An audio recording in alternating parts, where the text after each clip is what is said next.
Une dame m'a posé la question de savoir quand est né le Bwiti.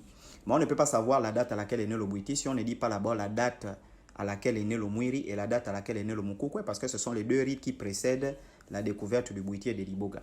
Et donc, lorsque Paul Belloni du Chaillou arrive dans les années 1850 ici au Gabon, en 1865, il assiste à une cérémonie du Bwiti chez les Massango et il constate que tous ceux qui dansent le Bwiti sont initiés au Mukukwe, sont initiés au Mwiri et au Mukukwe.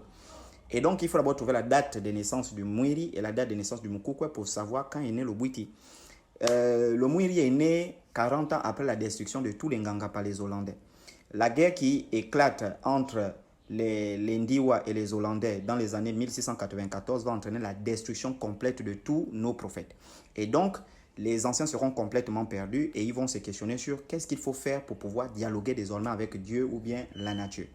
40 ans plus tard, ils vont découvrir le Mwiri. Pourquoi 40 ans plus tard? Parce que chez nous, la connaissance spirituelle suit un cycle de 40 ans. De la transmission, la croissance, la maturité. Avant le déclin, on découvre de nouvelles connaissances spirituelles. Et donc, si vous prenez 1694 jusqu'en 1734, on découvre le Mwiri. Et ensuite, d'ailleurs, dans la découverte, l'historicité de la découverte du Mwiri, vous allez remarquer que ce sont des femmes qui découvrent le Mwiri, les hommes n'ont pas de rite. Et si vous comptez 40 ans plus tard, vous tombez en 1774, date à laquelle on découvre les génies qui nous entourent, qui vivent dans les eaux, dans les forêts, qu'on appelle le Mukukwe. Ensuite, si vous comptez 40 ans plus tard, vous tombez en 1818, date à laquelle on a découvert l'Iboga et serait né le Bwiti, donc entre 1818 et 1834.